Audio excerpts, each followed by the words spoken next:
다니엘 11장 21절에서 35절. 또 그의 왕위를 이을 자는 한 비천한 사람이라. 나라의 영광을 그에게 주지 아니할 것이나 그가 평안한 때를 타서 속임수로 그 나라를 얻을 것이며 넘치는 물 같은 군대가 그에게 넘침으로 말미암아 패할 것이요 동맹한 왕도 그렇게 될 것이며 그와 약조한 후에 그는 거짓을 행하여 올라올 것이요 소수의 백성을 가지고 세력을 얻을 것이며 그가 평안한 때에 그 지방의 가장 기름진 곳에 들어와서 그의 조상들과 조상들의 조상에 행하지 못하던 것을 행할 것이요 그는 노력하고 탈취한 재물을 무리에게 흩어주며 계략을 세워 얼마 동안 산성들을 칠 것인데 때가 이르기까지 그리하리라. 그가 그의 힘을 떨치며 용기를 다하여 큰 군대를 거느리고 남방 왕을 칠 것이요 남방 왕도 심히 크고 강한 군대를 거느리고 맞아 싸울 것이나 능히 당하지 못하리니 이는 그들이 계략을 세워 그를 치민이라. 그의 음식을 먹는 자들이 그를 멸하리니 그의 군대가 흩어질 것이요 많은 사람이 엎드려져 죽으리라. 이 두 왕이 마음에 서로 해하고자 하여 한 밥상에 앉았을 때에 거짓말을 할 것이라. 일이 형통하지 못하리니 이는 아직 때가 이르지 아니하였으므로 그 일이 이루어지지 아니할 것임이니라.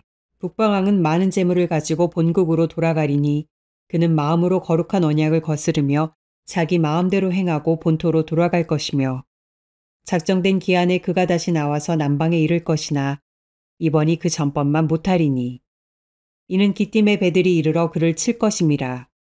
그가 낙심하고 돌아가면서 맺은 거룩한 언약에 분노하였고 자기 땅에 돌아가서는 맺은 거룩한 언약을 배반하는 자들을 살필 것이며 군대는 그의 편에 서서 성소 곧 견고한 것을 더럽히며 매일 드리는 제사를 폐하여 멸망하게 하는 가증한 것을 세울 것이며 그가 또 언약을 배반하고 악행하는 자를 속임수로 타락시킬 것이나 오직 자기의 하나님을 아는 백성은 강하여 용맹을 떨치리라.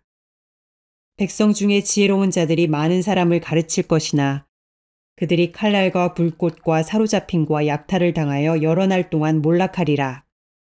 그들이 몰락할 때에 도움을 조금 얻을 것이나 많은 사람들이 속임수로 그들과 결합할 것이며 또 그들 중 지혜로운 자 몇 사람이 몰락하여 무리 중에서 연단을 받아 정결하게 되며 희게 되어 마지막 때까지 이르게 하리니 이는 아직 정한 기한이 남았음이라. 여러분 이 다니엘서 11장 이 부분만 이렇게 딱 떼어서 지금 저희가 몇 구절을 읽었습니다. 전후 문맥도 읽지를 않았고요. 또 이게 다니엘이 가브리엘 천사를 통해서 받은 미래에 되어질 일에 대한 예언의 내용이에요. 그러니까 우리가 정확하게 읽자마자 바로 이해하기는 참 어려울 것 같아요. 흔히 말하기를 이 다니엘서 11장 이 전체를 구약에서 가장 자세한 예언이다 이렇게 이야기를 해요. 구약 성경의 선지자들이 받은 이런 예언도 있고 저런 예언도 있고 그러잖아요. 근데 그 중에서도 여기 다니엘서 11장이 아까 읽어 보셔서 참 구체적이다, 굉장히 그 디테일하고 자세하다 이런 느낌은 받으셨을 것 같아요. 그렇게 생각하시는 게 맞습니다. 구약 성경 중에서 가장 자세한 예언이다 이렇게 말할 정도예요. 이 일들이 이후에 한 300년, 350년에 걸쳐서 이제 일어나게 될 일들을 다니엘이 미리 계시로 받은 거예요. 근데 이 내용은 뭔가 하면은 지금 이제 바사 제국, 페르시아 제국이 온 세상을 호령하는 때입니다. 근데 그 페르시아 제국 성경에 바사라고 나왔잖아요. 그 페르시아 제국의 멸망에 대한 예언이에요. 그리고 페르시아 제국이 멸망을 하면은 그 다음에 일어나는 것은 헬라 제국이에요. 우리가 잘 아는 그리스 알렉산더 대왕이 일어나요. 그래서 여기 11장 3절을 보면 이런 표현이 나와요. 한 능력 있는 왕이 나타날 것이다. 그 사람이 바로 그 유명한 알렉산더 대왕입니다. 젊은 나이에 몇 년 만에 온 세계를 다 평정을 해버려요. 그런데 그 사람도 이 권력을 오래 누리지는 못해요. 불과 나이 32살에 원정을 나갔다 급사하고 맙니다. 그러니까 예언의 내용이 어떻게 흘러가는가 하면은 페르시아 제국이 흥왕했다가 멸망하고, 그 다음에는 헬라 제국이 흥왕했다가 알렉산더 대왕이 죽고 난 뒤에 역시 멸망하고 말아요. 그리고는 그 알렉산더 대왕 사후에 나라가 네 조각으로 나누어질 것을 예언하고 있어요. 그를 따르던 네 명의 장군에게 나라가 하나씩 네 조각이 나버려요. 시간이 좀 흘러가면서 이 네 나라는 또 다시 이렇게 평정이 되면서 결국 둘만 남게 돼요. 강력한 나라 둘이 남게 될 것을 지금 예언에 담고 있습니다.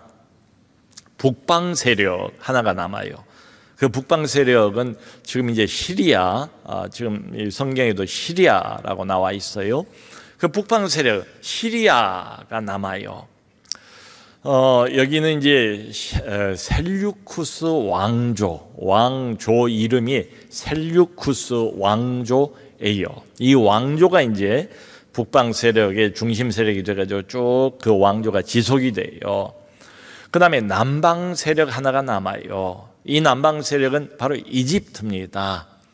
근데 이때 당시 이집트는 고대 우리가 출애굽기나 이런 데서 보았던 그 바로 왕이 다스리던 그 이집트하고는 달라져요. 왜냐하면 헬라 출신들의 왕들이 여기도 이제 지배를 하기 시작하면서 헬라 문화의 영향을 받아요. 이집트가. 그리고 헬라화가 된 이집트예요. 여기는 소위 우리 역사에도 나와 있는 것처럼 프톨레미 왕조입니다. 남방에 이때 당시에는 프톨레미 왕조가 계속해서 이집트를 다스리게 돼요. 이게 이제 북방 세력, 남방 세력 가장 큰 두 세력으로 편성이 돼요. 그런 예언의 내용들입니다. 자, 근데 우리가 아까 처음 읽기 시작했던 21절을 보면 이런 표현이 등장을 해요. 한 비천한 사람이 등장을 해서 왕위를 얻게 될 거래요. 한 비천한 사람, 이것도 굉장히 구체적이잖아요. 이 구체적인 예언들이 몇백 년 후에 다 그대로 이제 이루어진 거예요. 한 비천한 사람이 나타나서 왕의 자리에 앉게 될 것이다. 이 사람이 누군가 하면 북방의 셀류쿠스 왕조의 8번째 왕인 안티오쿠스 에피파네스입니다. 이 사람은 신약에도 예수께서 이제 인용을 하는 장면에 나와요. 이제 등등 해서 상당히 우리 이제 성경 해석 또 교회사에서는 중요한 인물이기도 합니다. 좋지 않은 쪽으로 중요한 인물이에요. 안티오쿠스 에피파네스. 근데 이 사람을 보고 비천한 왕, 비천한 사람이라고 말하잖아요. 이 비천하다는 말의 의미가 이 사람의 신분이 비천하다, 또 이 사람의 어떤 혈통이 비천하다, 이런 뜻은 아니에요. 왜냐하면 이 사람도 안티오쿠스 에피파네스도 왕의 아들이에요. 왕족 출신이에요. 그러니까 비천하다는 이 말은 그의 어떤 인간성이 비천하다, 그의 도덕성이 비천하다, 이런 뜻이에요. 그러니까 자기 형이 왕이었는데 신하에게 암살을 당해요. 그리고 형의 이제 적통은 그 아들이 되지 않겠어요? 근데 아들이 이제 자기한테 조카가 되겠죠. 이 조카는 로마의 인질로 지금 잡혀 있는 상황이에요. 이 안티오쿠스 에피파네스가 숙부지요, 삼촌이지요. 바로 그 틈을 이용을 한 거예요. 권모술수의 아주 대가입니다. 그리고는 아첨과 술책 모든 걸 다 동원을 해요. 그래서는 귀족들을 매수를 합니다. 환심을 사요. 그리고 군대의 지지를 받아서 적통 왕 위에 오를 조카가 없는 그 사이에 자기가 왕 위로 오르게 돼요. 지금 그런 내용들을 담고 하는 말입니다. 한 비천한 사람이라. 그러니까 삼촌이 조카의 왕위를 찬탈을 한 셈이에요. 여러분, 저기 강원도 영월이라고 있잖아요.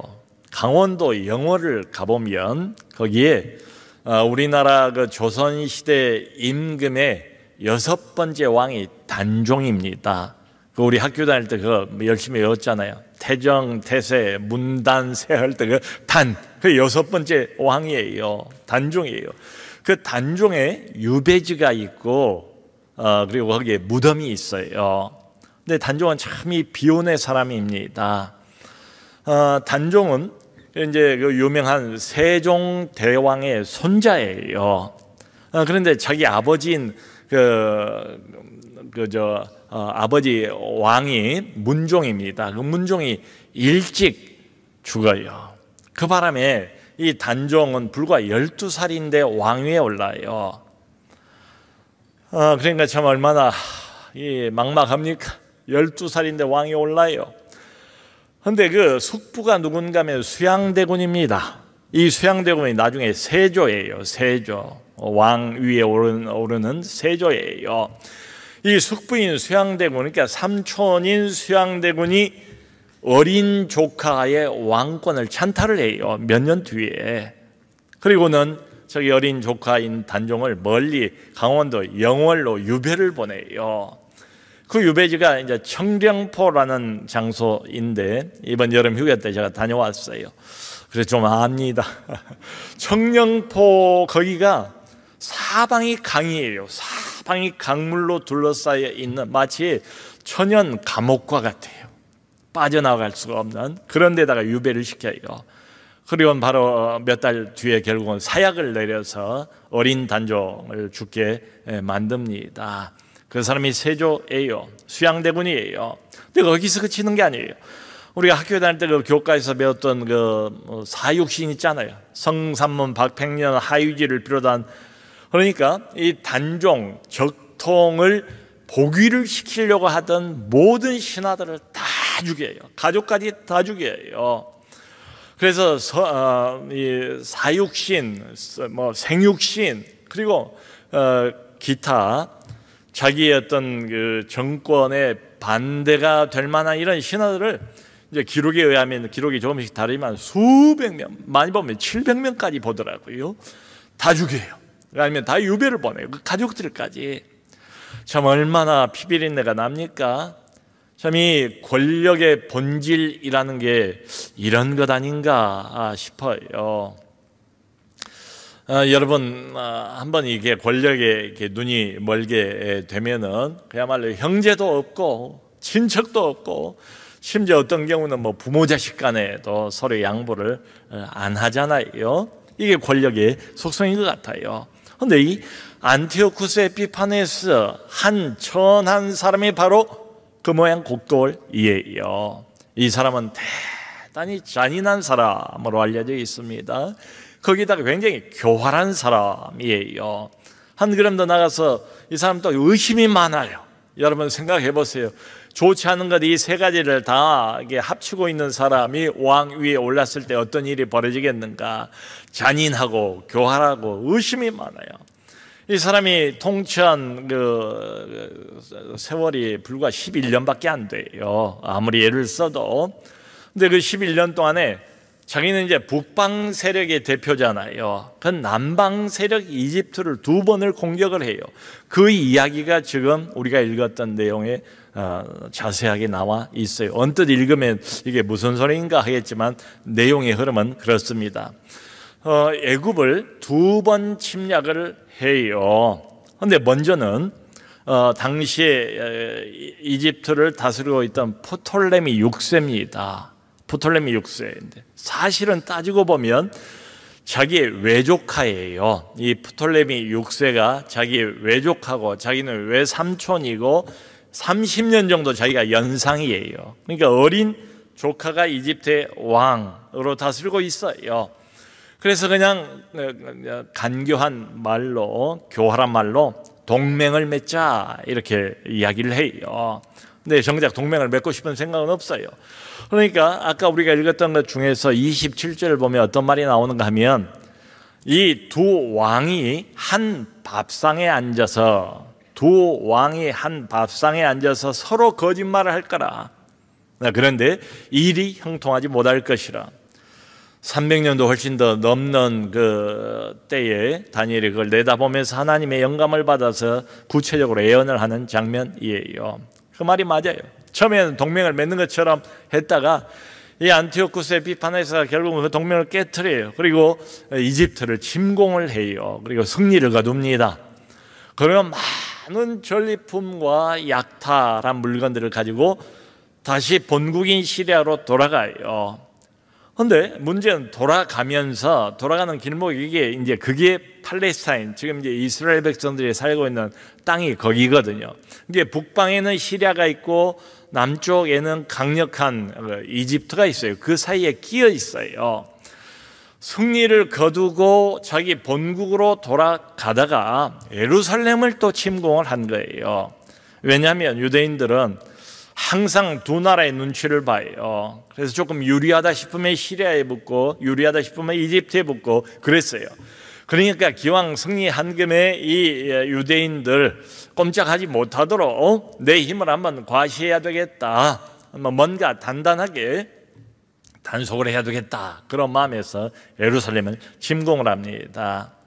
그래서 여기 28절을 보면 거룩한 것을 거스렸다는 거예요. 거룩한 것을 마음으로 거스르게 했다라고 나와요.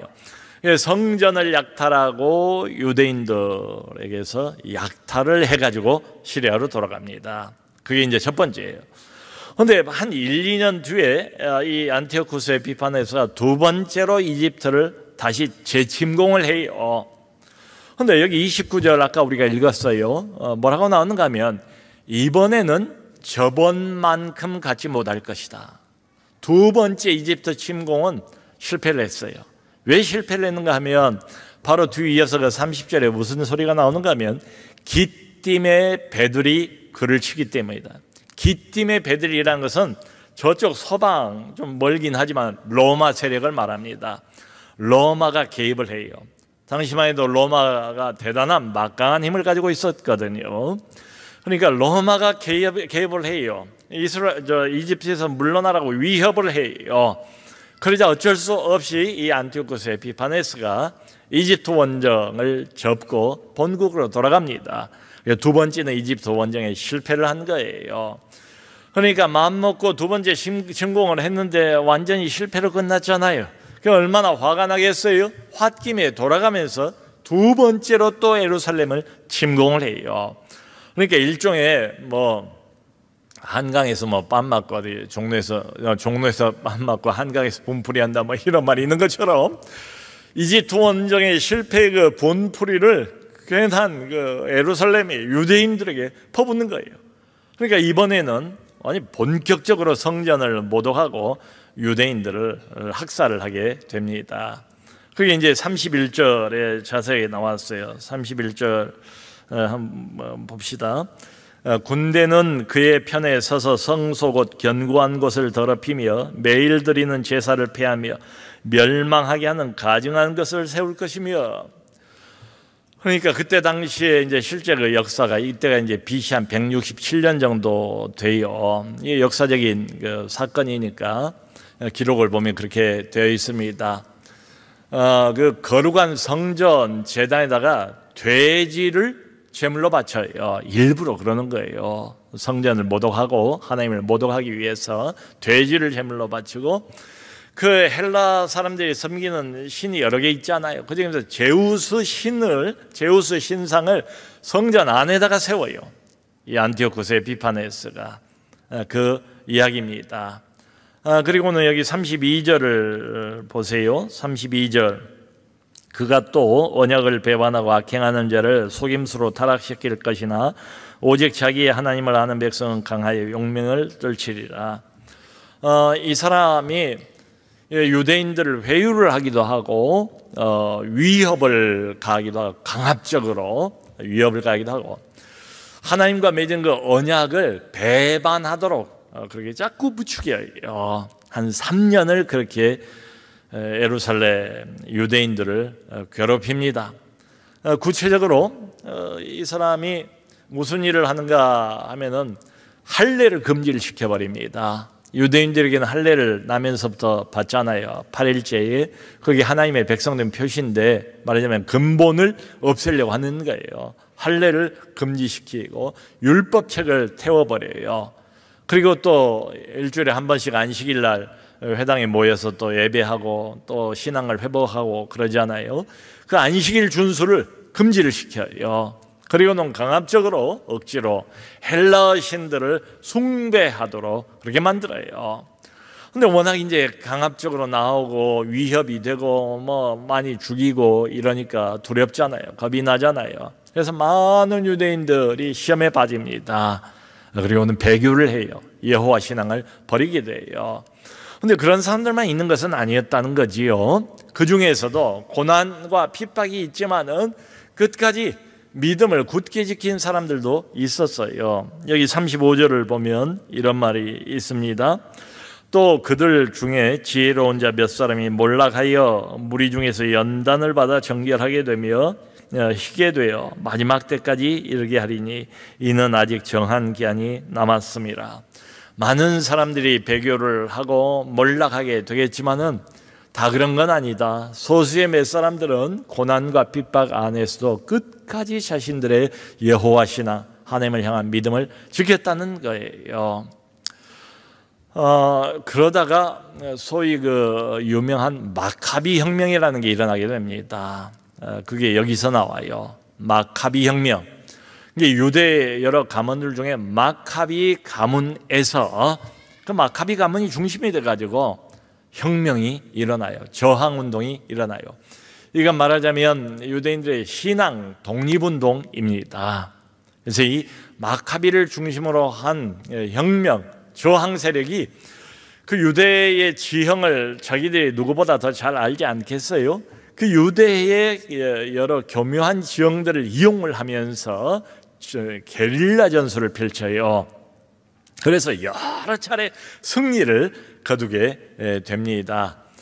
지금 그런 내용들이 밑에 깔려 있습니다. 그러니까 이 마카비 운동은 유대인들의 그 신앙, 여호와 신앙, 하나님 신앙에 근거해서 자기들의 신앙의 정체성을 수호하기 위한 운동이에요. 영적인 운동이에요. 그래서 하나님의 은혜로 BC 164년, 167년경에 그렇게 성전을 모독하고 유대인들을 학살하고 그런 일을 시작했는데 한 3년쯤 지난 거지요. 이 마카비 혁명이 열매를 거둡니다. 3년 뒤에 성전을 탈환을 해요. 그리고는 여기 정결의식에 대한 이야기가 아까 35절에 나오잖아요. 정결의식을 본격적으로 다시 새롭게 하게 됩니다. 성전을 다시 유대인들이 탈환을 하고 다시 하나님의 율법 따라서 자신들을 정결하게 하는 의식을 행했다. 그걸 기념한 게 유대인들의 수전절입니다. 지금도 아마 지키고 있을 거예요. 지금도 지키는 걸로 알아요. 하누카라고 불리우는 유대인의 수전절, 명절입니다. 여기서 등장하게 돼요.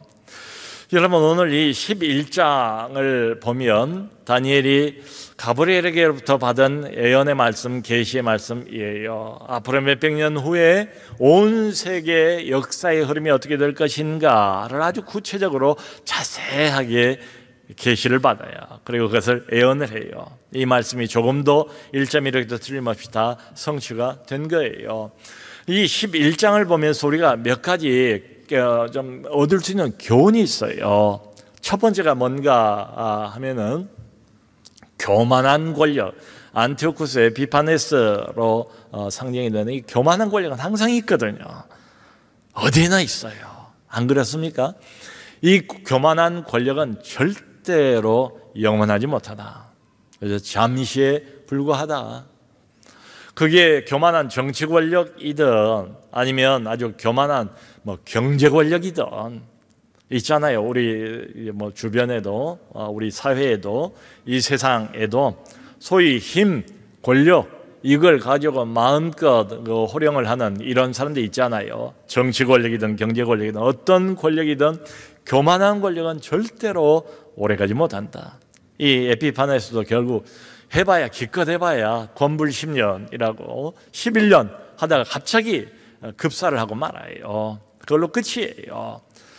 또 한 가지 기억할 것은 여기 성경을 보면 이 말이 자꾸 반복이 돼요. 하나님께서 허락하시는 한에서 권력을 누리게 되는 거예요. 그래서 계속 여기 11장에 반복된 표현이 뭔가 하면 때가 이르기까지라는 표현이 앞에도 뒤에도 중간에도 계속 반복해서 나와요. 그 교만한 권력, 아이고 정말 하나님이 저런 사람을 왜 내버려 두시나, 하나님의 허락하에서 그 사람도 권력을 잡고 누린다, 이거 하나 하고. 그러니까 세상 역사가 미국의 트럼프가, 중국의 시진핑이, 러시아의 푸틴이 이걸 지배하고 몰고 가는 것 같아도 전혀 그렇지 않다. 성경의 관점은 하나님이 허락하신 권력에 불과하다. 그리고 그 권력은 잠정적이다, 잠시뿐이다. 때가 이르기까지 하나님이 정하신 때가 있어요. 그때가 되면은 모든 게 갑자기 무너집니다. 끝나버립니다. 영원할 것처럼 보이던 권력도 정말 어처구니 없을 정도로, 어찌 갑자기 저렇게 무너질 수가 있을까 싶을 정도로, 신기할 정도로 무너지고 말아요. 그러니까 다니엘이 여기서 강조하고 싶은 건 뭔가 하면 세상의 모든 역사가 그렇다. 페르시아 제국이 왕성할 때가 있고, 크게 무너지고 헬라 제국이 왕성할 때가 있고, 크게 무너지고 로마가 또 흥왕할 때가 있지만은 이 모든 세속적인 역사를 주관하고 실제로 다스려 가시는 분은 살아계신 전능자 하나님이시다. 그분은 만물의 주권자일 뿐만 아니라 세상 역사도 주도하시는 분이시다. 그리고 오늘날도 정확하게 똑같습니다. 우리는 거기서 많은 위로를 받아요.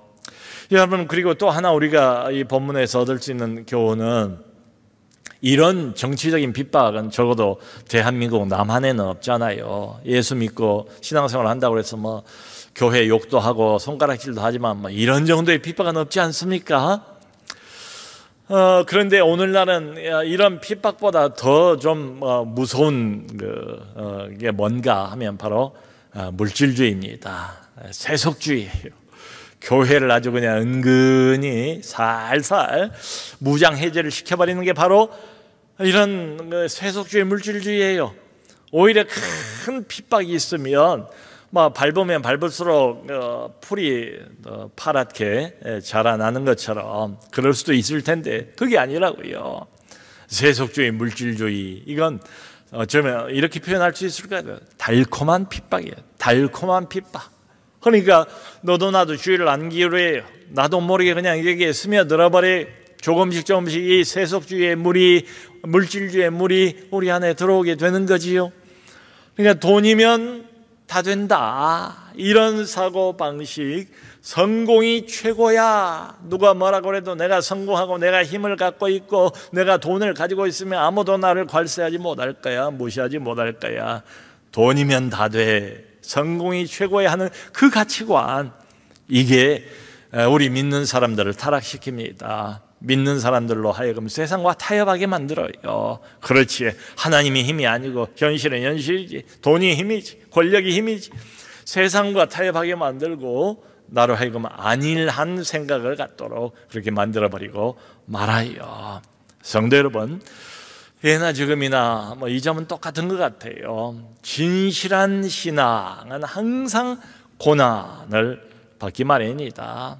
예수님께서 말씀하신 것처럼 내가 가는 길은 결코 편한 길이 아니다, 넓은 길이 아니다, 많은 사람들이 가는 길이 아니다, 이 길은 좁은 길이다, 고난의 길이다, 십자가의 길이다. 그러므로 나를 따라오려고 하는 사람들은 처음부터 그 생각을 해야 된다. 이 길이 그렇게 화려하고 멋지고 그런 길이 아니고 고난의 길이라는 것을 각오하고 계산을 하고 나를 따라와야 한다, 이런 말씀을 처음부터 미리 하셨어요. 여러분, 진실한 신앙생활은 지금도 마찬가지입니다. 모종의 고난이 있어요. 세상으로부터의 핍박이 있습니다. 있을 수밖에 없어요. 그런데 그 고난이 여기도 나와 있는 것처럼 무너뜨리는 것이 아니라, 어떤 사람들은 배교를 하고 어떤 사람은 그 시험에 지고 말겠지만, 또 다수의 상당히 많은 사람들은 그 고난을 통과하면서 오히려 정결케 돼요. 여기도 35절에 그런 말이 나오잖아요. 오히려 정결케 된다고요. 고난과 핍박과 어려움을 통과하면서 오히려 믿음이 더 강해집니다. 오히려 더 성숙하게 됩니다. 대장 되시는 예수 그리스도를 더욱 꽉 붙잡게 돼요. 우리 주님께서도 마지막 날 종말에 대한 예언을 하면서 마태복음 24장 13절을 보면 이런 말씀을 하세요. 끝까지 견디는 자는 구원을 얻으리라. 중도 포기하면, 가다가 중지하면 안위감만 못하다는 말도 있는데, 중도 포기하지 말고 끝까지 가라는 격려의 말씀이죠. 끝까지 견디는 자는 구원을 얻으리라. 아멘. 사랑하는 성도 여러분, 역사는 정치인 누가, 힘 있는 누가, 독재자 누가 좌지우지하는 것까지 보여도 그건 세상의 시각이에요. 그건 미디어의 시각이에요. 거기에 우리는 속으면 안 되겠어요. 성경이 시종일관 우리에게 반복해서 가르쳐주는 건 뭔가 하면, 역사의 진짜 주인은 지금도 동일합니다. 살아계신 전능자 하나님이시다. 우리가 섬기는 바로 하나님이시다. 교회의 주인 되신 그분이 온 세상의 주인이시다. 우리는 그걸 믿습니다. 그리고 진실된 신앙생활을 하려면 핍박이 있기 마련이고 고난이 있기 마련이다. 그러나 이 고난을 마다하지 않고 믿음을 가지고 통과할 때에 우리 신앙은 더 순수해질 것이고 정결하게 될 것이고, 우리 신앙은 더 금보다도 더 강한 신앙으로 자라게 될 줄로 믿습니다. 끝까지 견딘 자는 구원을 받으리라. 주님이 우리와 함께 계십니다. 혼자가 아닙니다. 그걸 기억하시고 믿음으로 전진하는 우리 모두 되기를 주님의 이름으로 축원합니다.